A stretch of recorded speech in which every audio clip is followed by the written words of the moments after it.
All right. Okay. So I want to start this roundtable discussion really with the topic of yesterday. Yesterday, as you all know, was Yom HaShoah, Holocaust Day. And one email I received is, can you please share some lessons we can learn from the Holocaust? So there are many, many thousands of lessons, and I don't think I'm at the position also to teach lessons. I think Holocaust survivors are really the ones to ask that question. But I will share with you, I think, three general lessons. And of course, there are many more. Lesson number one, I think, goes to the very core of who we are as a people. But I learned this from Rabbi Yekutiel Yehuda Halberstam. But Yekutiel Yehuda Halberstam of blessed memory was a Holocaust survivor who was one of the youngest and most popular Rebbes, Hasidic Rebbes before the war. He led the Tzanz Klosenberg Hasidim, and unfortunately, the Nazis then invaded his town of Klosenberg in Romania, decimated his entire Hasidic dynasty, but not just his Hasidic dynasty, but also his own family. We've spoken about him in the past, but his wife and his 11 children were all murdered by the Nazis. To be more exact, his 11th child actually survived the Holocaust, but died in the DP camps from diseases. And unbeknownst to his father didn't even know that his 11th child survived. And when he came to the DP camps, they told him, hey, your 11th child just died. And he was really left alone in the world. Nonetheless, immediately after the war, he dedicated himself to rebuilding not just himself and his family, but also the Jewish world and the world altogether. He became the rabbi of the DP camps. Thousands of Jews would come to him with all sorts of questions. Just imagine the questions they may have had after the war. He married thousands of couples. He was the rabbinic authority for so many.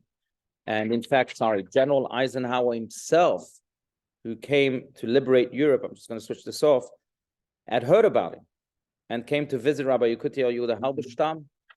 And he was in the middle of prayer. So he made General Eisenhower wait. And after he finished his prayer, he went to General Eisenhower and he said, look, I'm so sorry to have made you wait, but you're just a general. I was speaking to the general of generals. And General Eisenhower was so impressed. He said to Rabbi Halberstam, what would you want? I can try to provide you whatever you want. Rabbi Halberstam could have asked for his own safety. He could have asked for him and his family or he had no family, but him and maybe some friends to move to America. But rather, he said to General Eisenhower, look, the holiday of Sukkot is coming up. During this holiday, the mitzvah is to shake the 4 species. We have no 4 species in this DP camp. Can you provide that? General Eisenhower said yes, and that's what happened. Just to show you the immense care he had for the Jews around him, and also to rebuild Jewish life, to give them through those 4 species a sense of hope for that Jewish future.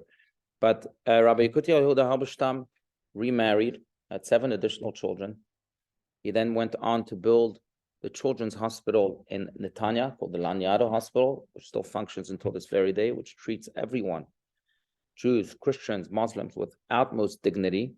Rabbi Yekutiel Yehuda Halberstam built that hospital because during the Holocaust, he made a promise as he was suffering, he was gushing blood from a bullet that a Nazi shot at him.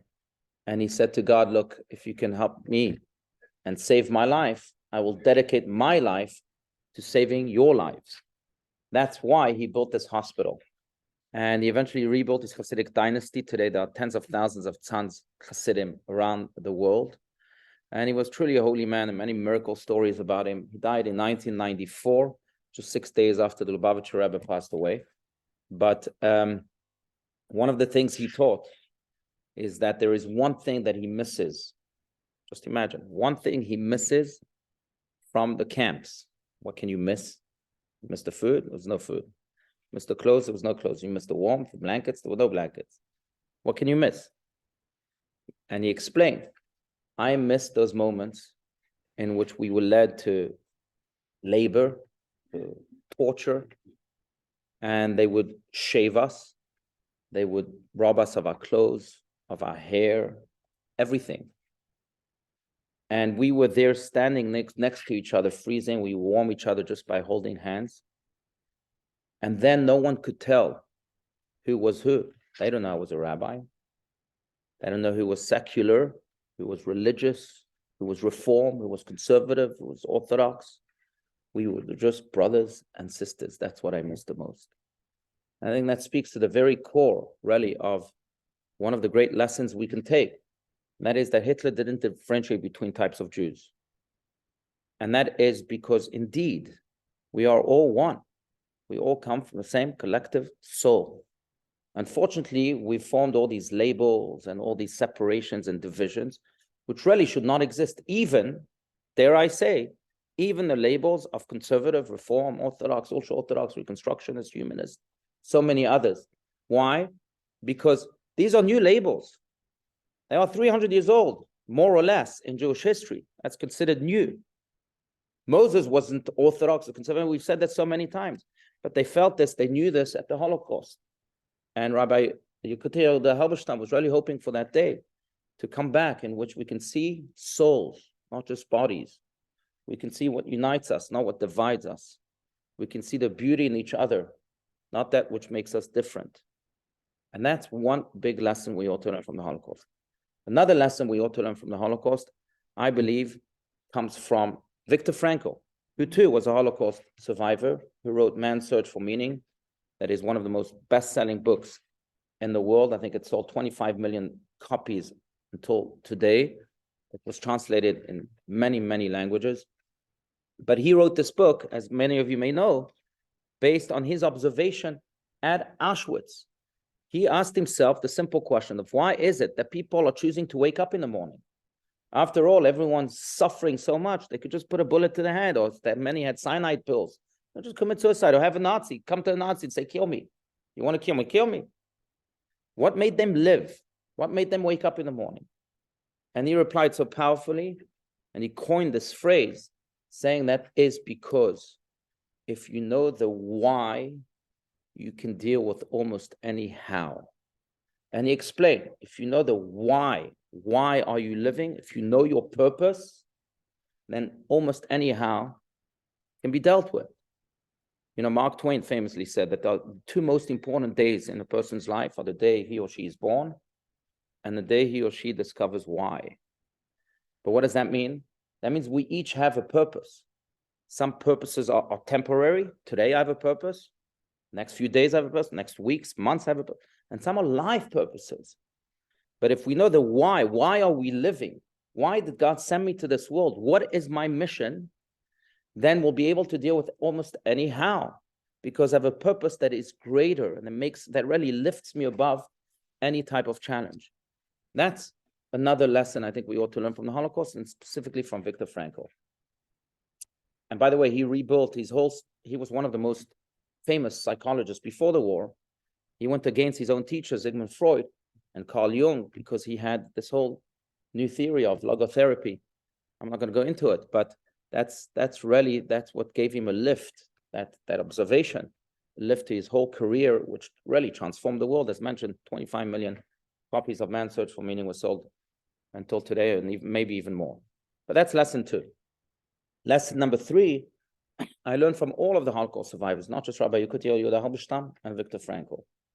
I think what they all have in common is that when they came out of the Holocaust, they looked back. Some of them refused to look back to the point that they wouldn't even speak about it. For 20 years, 30 years, 40 years, they stayed silent. Some the entire lives they stayed silent. No one knows their stories until today. Why? Why didn't they look back? And that is because they understood the Jewish approach, that we cannot become victims of our past.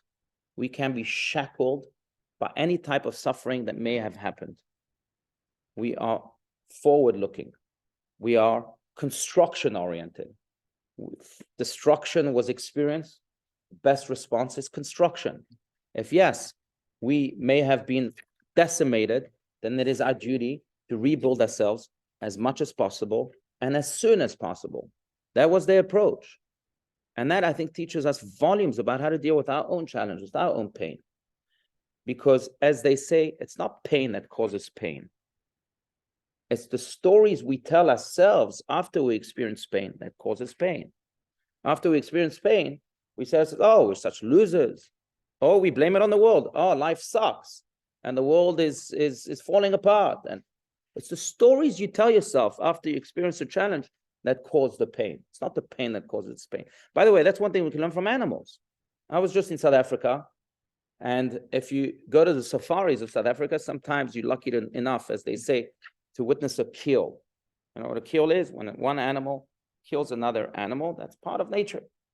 Many experience that sight, and you can see it in all sorts of safaris. The most famous one is Kruger National Park. But what's interesting is this, that say there's a cheetah that is running after a zebra, and he wasn't able to completely kill him. The only thing he was able to do was to bite his neck, as it often happens. Why? Because cheetahs might be quicker than zebras, but zebras are more agile, and they also can run longer. Cheetahs get tired very quickly. It's a different lesson for life altogether. Better to have consistency at a slower speed than greater speed with no consistency. But if you see a cheetah jumping on a zebra and not being successful in his kill, but just biting his neck, and his neck is bleeding, you know what the zebra does? What any other animal that is attacked does? When the danger is away, they pause, they shake the pain off like this, and then they go back to their herd and continue on with life. Pain doesn't cause them pain. Why? Because they don't tell themselves stories. And that is what we can learn from the Holocaust survivors. They wanted to move forward, to rebuild life. They knew that that was the duty, to never become a victim, but rather become victors of life, which they each did in their own unique ways. That's why there were so many who were just tremendously successful, because they're so driven, so passionate about that goal of just rebuilding and rebuilding and rebuilding. And I think it's a powerful lesson for our day and age, where we feel so much that we become victims of our feelings, of the stories we tell each other, and we become paralyzed. Look at these Holocaust. I don't think anyone can even compare their pain, regardless of how big it is, to the pain of these Holocaust survivors who lost everything. Imagine, Rabbi Allouche, 11 children, and his own wife, and his whole life project thrown out the window. Who can compare their pain with that pain? But he rebuilt himself. It's almost what Chaim Weizmann, maybe we'll just conclude with that, and I mentioned that many times, said that after Hitler decimated a third of our nation, it's up to each and every Jew to be a third more Jewish. That's the Jewish approach. You don't focus and dwell on what was, on the losses. You focus and dwell on the rebuilding, on the gains that you ought to accumulate. That's really the Jewish approach, and I think those are the three lessons. So lesson number one, again, is unity. Lesson number two is knowing that there is a why. When there is a why, we'll be able to deal with it almost anyhow. Lesson number three is we have to be forward-looking and building-oriented and never become victims of our past. That's topic one. Topic two, I'm going to jump to a much happier topic. I can see it right here. And that is as follows. I'd love to cover a few of the wedding traditions, like breaking of the glass, why the bride walks around the groom, and etc. Okay, so let's cover the wedding traditions. Maybe I'll give you the full scope of how a Jewish wedding looks like. It's my favorite part of being a rabbi, and it's really some of the most joyous moments one can experience, as many of you know. So I'm going to start from the very beginning and go to the very end, and you can ask questions about it. But really, every step is not just a technical step. Every step in the Jewish traditions of weddings, of everything, but also of weddings, has tremendous meaning that is infused by Kabbalah, meaning that is infused by a tradition that is even older than Kabbalah, thousands of years old. So we'll go through every step.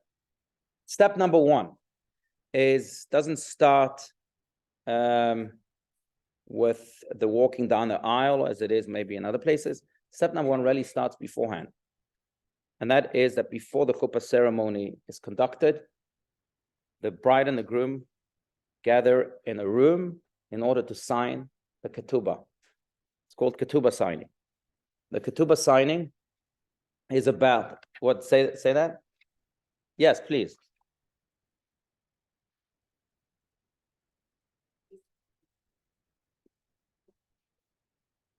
Right. So that depends already on traditions. We're not going to go into every custom, but yeah, some people have both the bride and the groom present together. Some have the groom and then they bring it to the bride. It depends. But the point is that there's a ketubah signing. And we can get into that later on too, but I want to cover each and every step. But the ketubah signing is the signing of the marriage contract. The ketubah is a contract that was composed some 2,000 plus years ago that is very legal, very, very legal. It's actually a very boring contract, but it basically ensures the protection of the wife and at the same time, the commitment of the husband and the wife to each other. Now, in general, if we want to go into details, the husband in the ketubah makes 4 promises. Promise number 1, that he'll provide food. Promise number 2, provide a shelter. Promise number 3, provide money. And promise number 4 is provide intimate relationships. Yeah. No, on the day of the wedding. Yes. Yes. Sometimes it's just a family. Sometimes it's just intimate friends. Right. Right. Yeah. Yeah. Anyhow, so that's what the marriage contract is about. Kabbalistically, there's a deeper meaning to the ketubah.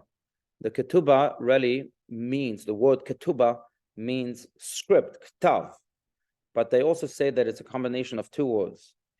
Ktav, vav he, which means the script of vav he, which is one of the letters of names of God. That is because when there is this commitment between husband and wife, and God says, I want to dwell in this union. By signing the ketubah, we're inviting God to dwell in this union. That's what ketubah really means.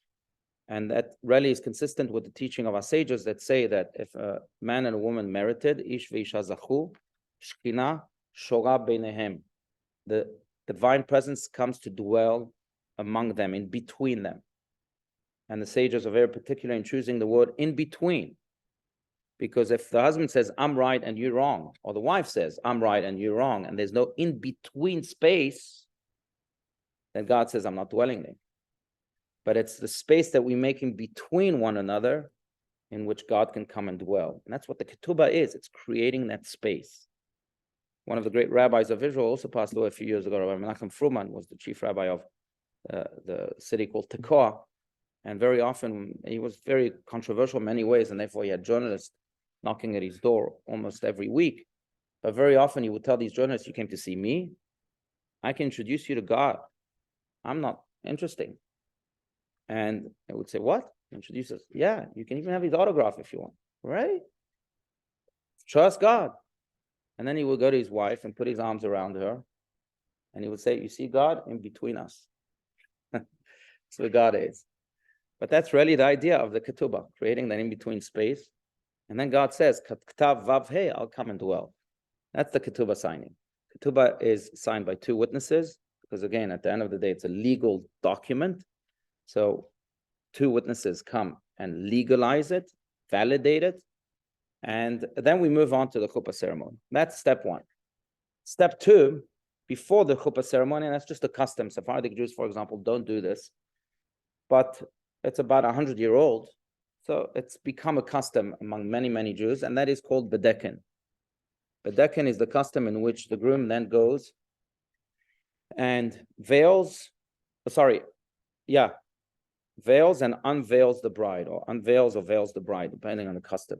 The reason they do that is based on this biblical story that Jacob was cheated when he was supposed to be marrying Rachel, and he married Leah. Remember that? And his father-in-law switched them at the last minute. So the groom is there to make sure that he's indeed marrying the woman of his dreams and not someone else. But there's a deeper reason to the bedekin, and that is that the husband is expressing that he's marrying his wife not just for her outer beauty, but also for her inner beauty. That's the idea of bedekin too. Anyhow, during the bedekin, it's also customary that the parents, both of the bride and the groom, come and bless the bride, who is sitting there on the throne, and the groom comes to her and veils and unveils her, and then again, the blessings take place. After that custom, if you do it, then we proceed to the chuppah ceremony. The chuppah ceremony really, in Jewish tradition, doesn't necessarily include anyone walking down the aisle, except for the groom and the bride. First the groom and then the bride. But it's become, tradition, maybe because of foreign culture, to have thousands of people walking down the aisle. I can tell you, I've officiated at hundreds of weddings, not thousands. I've had all sorts of interesting scenarios in which dogs walk down the aisle. We had musicians walking down the aisle with all sorts of interesting songs and instruments. Even had a Cuban, what are they called? That band, the Cuban band. Cuban band walked down the aisle. But whatever, interesting scenarios. But that's not according to Jewish tradition. According to Jewish tradition, again, it's first the groom and then the bride. When the bride finally comes to the chuppah area, then she circles the husband 7 times. Why? Because the number 7 is a number of completion in Judaism. And this is to really represent that the souls are not becoming complete. During that holy moment, the 2 half souls, which were truly half, are becoming one. There's a completion happening. And therefore, those 7 circles to represent the completion, or even, if you wish to call it, the fusion of their souls into one. I often say that at weddings, but the arithmetics of life are very different than the arithmetics in the textbooks. In the textbooks in school, they teach you that 1 + 1 = 2. Well, in marriage, 1 + 1 = 1. That's what happens at completion. And that's represented by the 7 circles.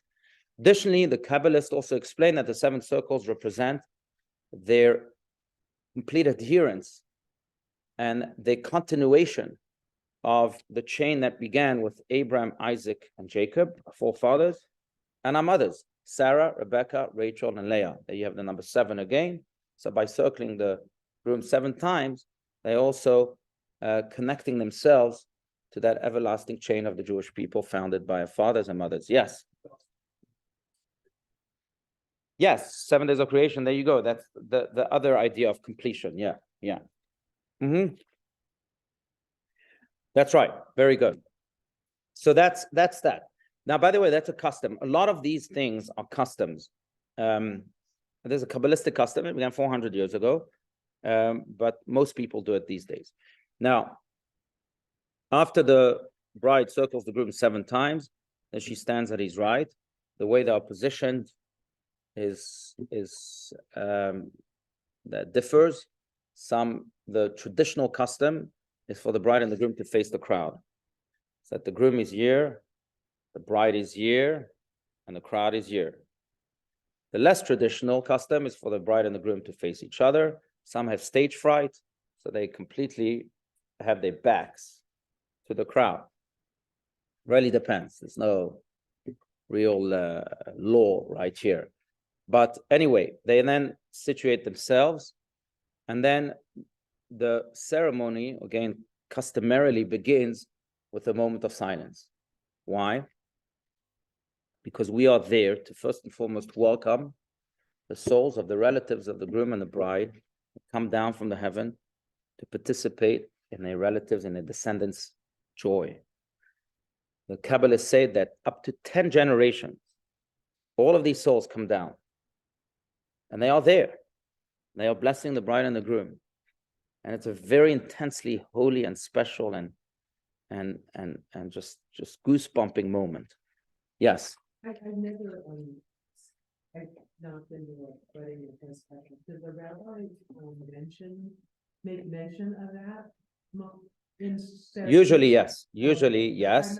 And the rabbi also can make mention of the deceased that are being welcomed at that moment. If the groom and the bride have specific names, they can certainly share that with the rabbi. Yes. Not really the welcoming of souls. Yeah. I would say yes.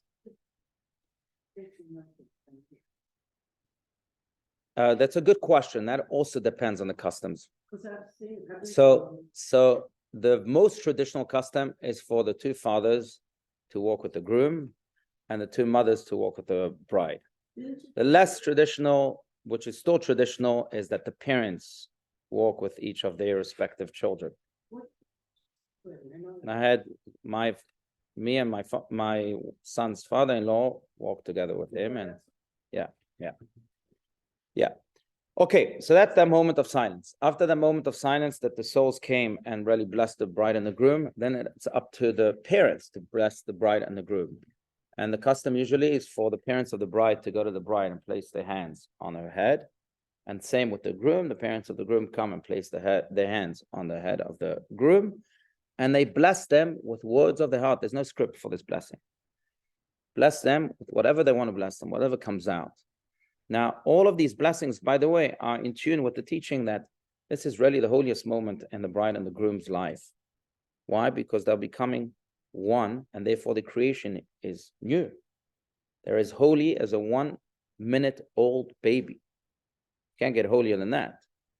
And not only that, but God comes there to perform the surgery of fusion of souls, so to speak.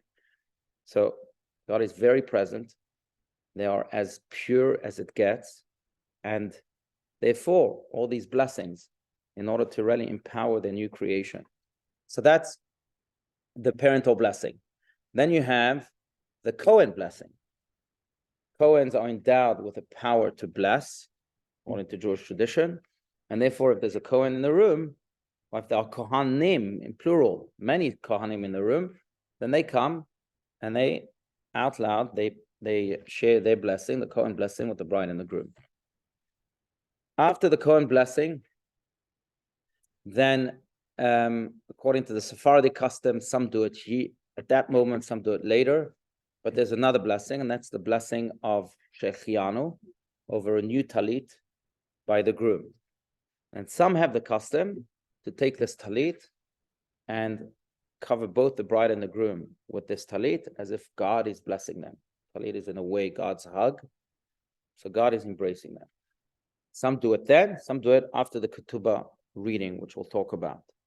But anyway, that's God's blessing, so to speak. So we spoke about a whole bunch of blessings that the bride and the groom receive from those that are physically living and those that are not physically living. After that, then we proceed with the first of the many blessings under the chuppah. The first of the many blessings over a cup of wine is called Birkat HaYirusin, which is the culmination of the engagement. They've been engaged. Now this engagement has been culminated before they actually proceed with matrimony. So there's Birkat HaYirusin. That's recited over wine. Then that wine is drunk usually by the bride and the groom. And the reason for that is because the wine, Kabbalistically, everything that we say is absorbed. What we're saying right now is absorbed even by this table. So the blessings that we are saying is absorbed by the wine that we blessed. And we want this wine now to be absorbed by the bride and the groom. So they drink it. And then they're not just drinking the wine, but they're drinking the blessings that it absorbed. That's the Kabbalistic reason they drink it. After that, then there is the giving of the ring by the groom to the bride. Traditionally, it's only from the groom to the bride, because the one that really needs to make the most commitment is the groom towards the bride. And if there's also an exchange of rings, then there's really nothing happening. It's just an exchange. I give you this, you give me this. There's really no connection happening. To create a connection, you really need a one-way pool, so to speak. Yes, Elizabeth. Yeah.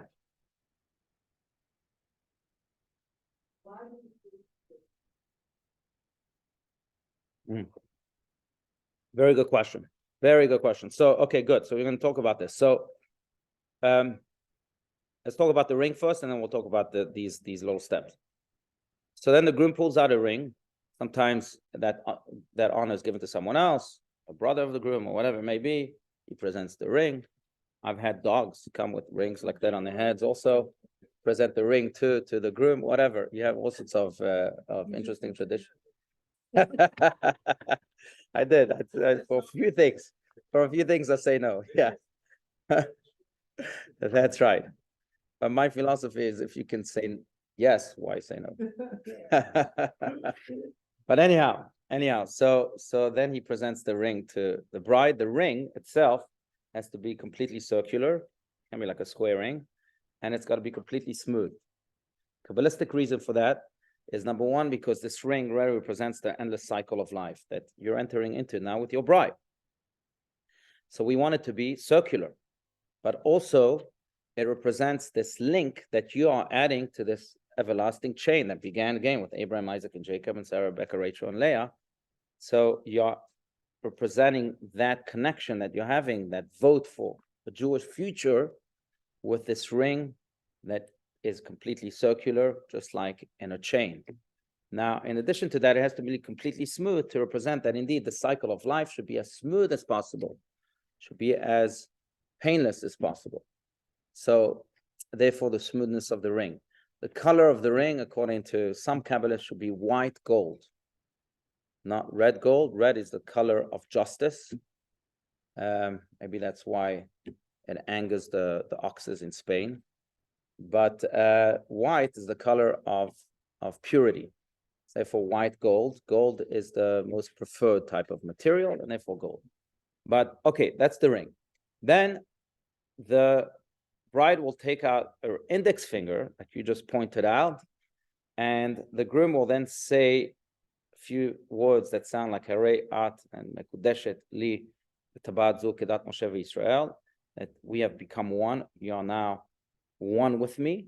Separated, Mekudeshet means separated. We are exclusive.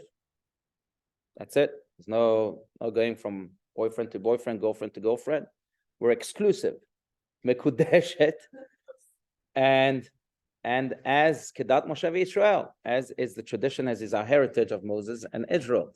Why the index finger? That's a great question. So that has really a Kabbalistic reason. Every finger really represents something else, and we can get into it. The index finger is really the finger that represents that connection. Maybe why this is the finger that we use the most to grab things, even rye, to whatever it is, because it represents connection.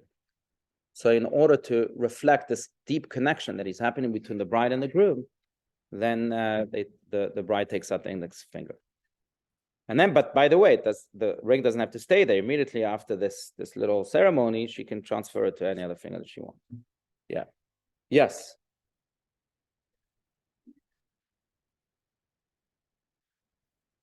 Closest finger to your heart. Okay, very good. No, fine, that's fine. Is it your closest finger to your heart? What does that mean? Yeah? No, your thumb. Isn't your thumb? It's your thumb. Yeah. I think there's a pain. That's true. Oh, very good. Makes sense. Beautiful. Beautiful. I don't know that. Very good. Very, very good. Okay. Because again, then there's an exchange and there's really nothing happening. If I exchange, if you give me something and I give you something, then there was an exchange. So it's like a wash. A what? Like a wash. So if the man gets a ring. The man can get a ring afterwards or before, but not during the ceremony. Ceremony is a ceremony of connection, of fusion of souls. If there's just an exchange, then you give me something, and then we're even, goodbye. Oh. Right. But that's why.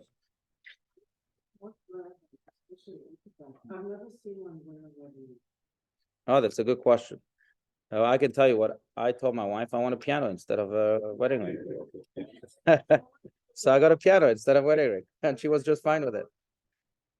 No, first of all, I mean, we don't need thank God I'm faithful and loyal, and I don't need to my wife trusts me. I think sometimes we wear rings to show that. Oh, that's, you know, I don't know. Let me ask you the opposite question. Why is it that men wear rings? Yeah. Oh, really? I think because they do exchange. Yeah.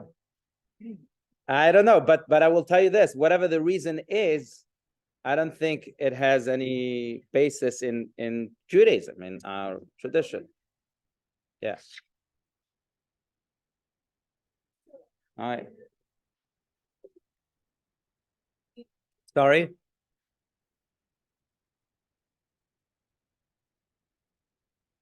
Oh, it could be. Could be.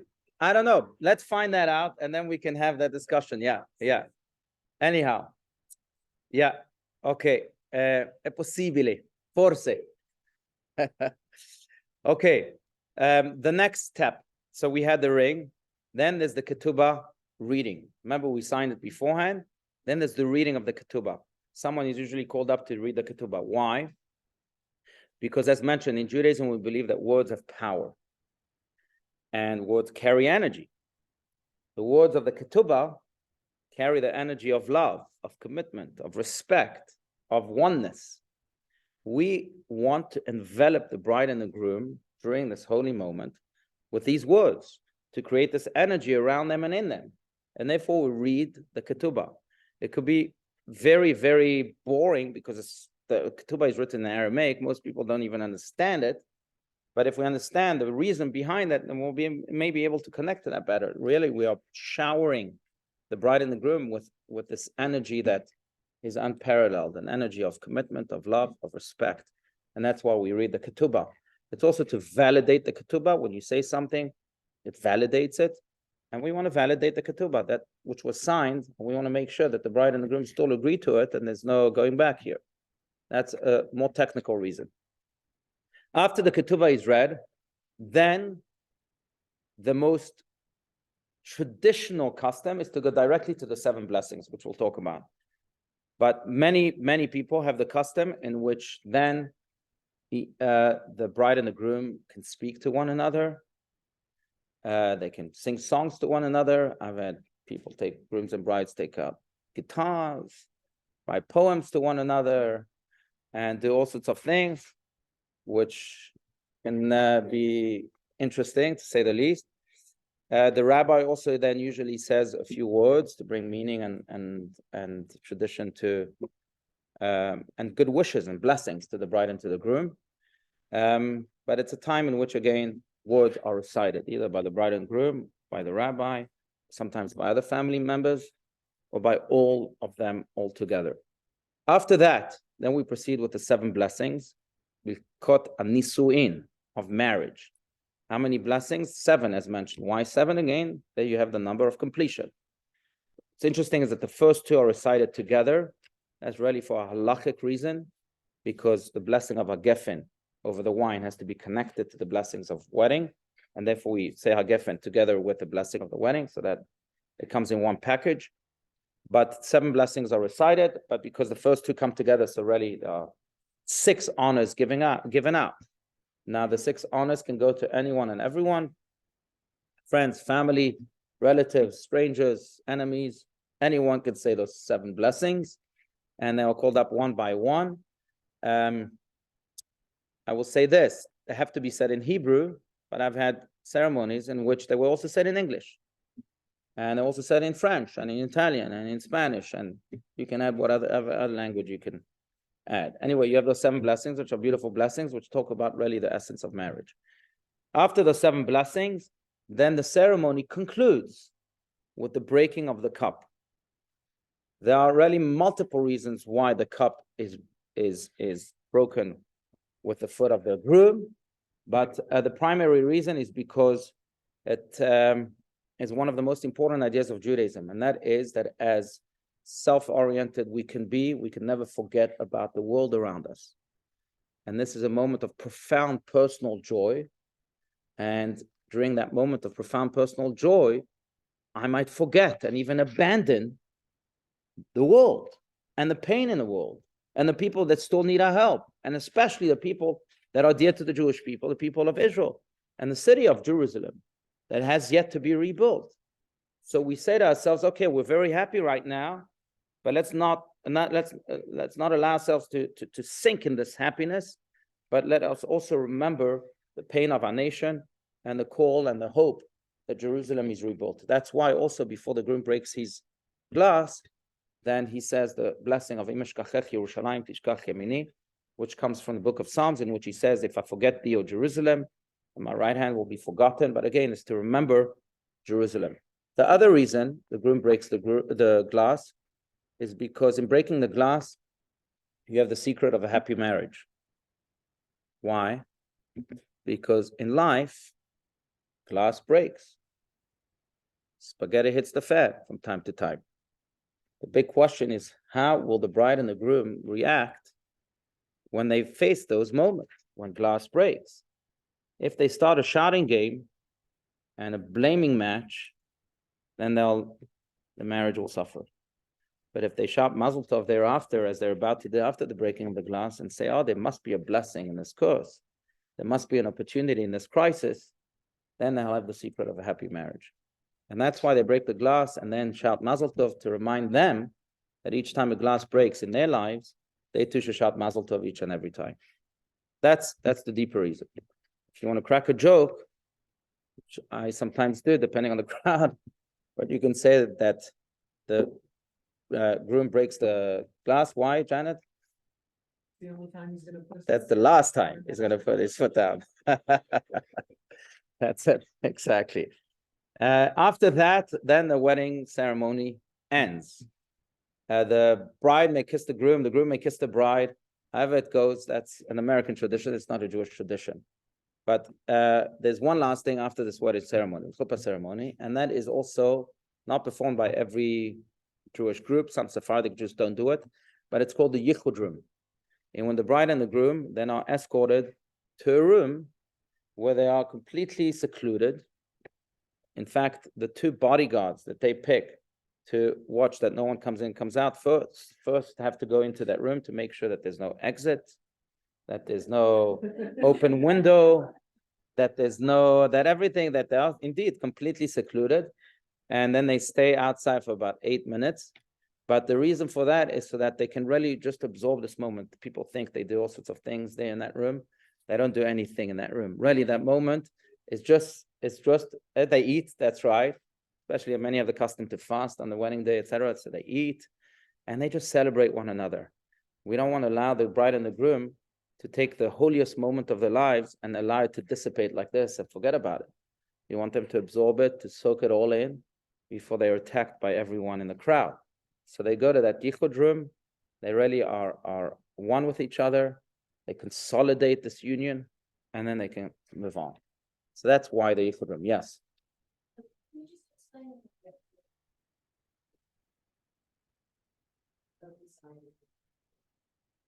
Absolutely.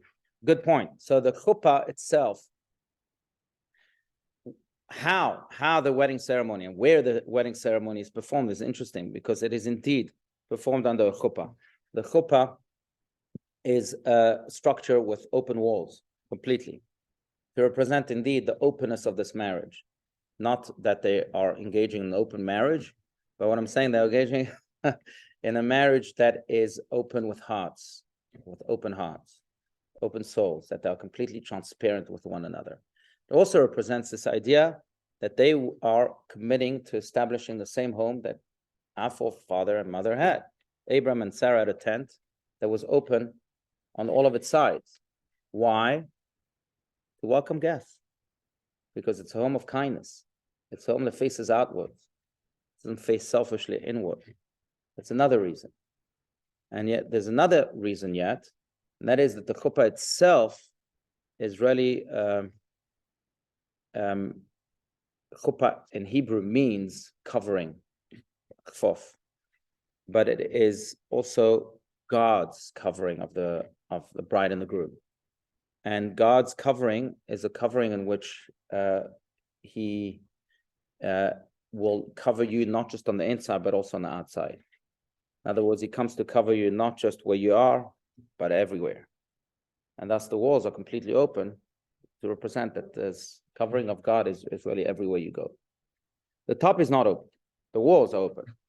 Yeah. The top sometimes, by the way, also has like sentimental items, like a talit from a great-grandfather or whatever it is. What? So it faces east. According to the tradition, it should face east. It doesn't have to, but it should face east.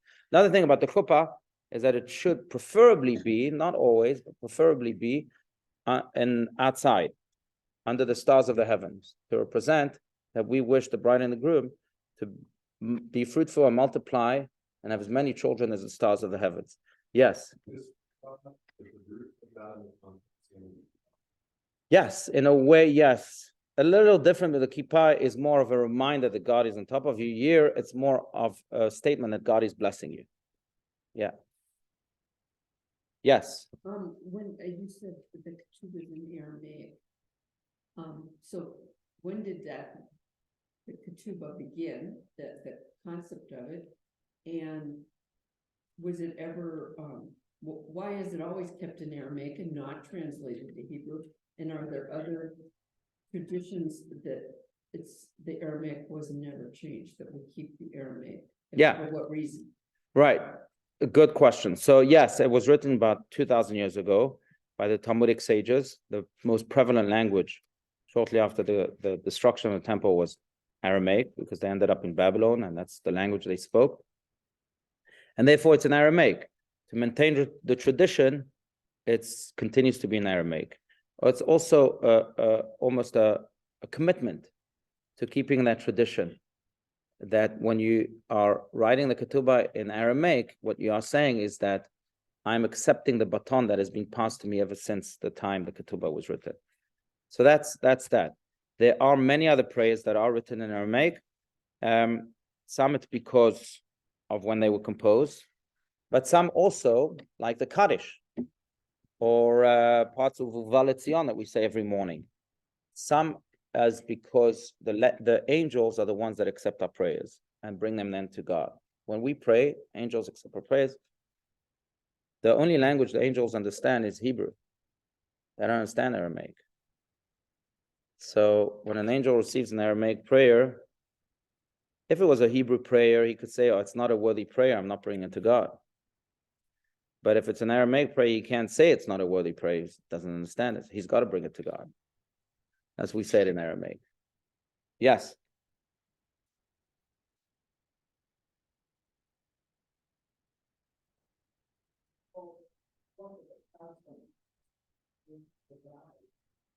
The ketubah.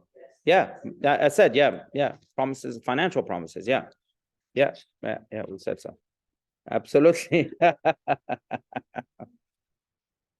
In fact, that's the difference between the Sephardic ketubah and the Ashkenazi ketubah. Ashkenazi ketubah is a very specific psalm. The Sephardic ketubah has a line that's left open, and then the groom can come and fill it. And very often, and we find that it's a problem because ketubahs in some places in Israel, for example, they are legally binding. And the groom... Already? Oh my gosh. Yeah. Well, camels are worth a lot. But I'm saying in some cases, the groom comes and boasts and says, oh, I'll give you $5 million, $10 million. Oh, that's how much I love you.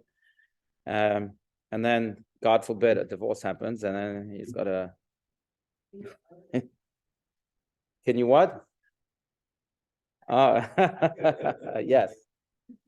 The ketubahs are a legal document. Yeah, they are legally binding in Israel. And there are cases in America where they were brought to court. I was involved in some of them. So you And it could be legally binding too. Israel, like you do here, In Israel, your ketubah gets you your marriage license. Yes, it's not the marriage license itself, but it gets you what's called a teudat nisuin. That's all you need to prove. Because here you need a marriage. Yeah. And so the ketubah is not illegal.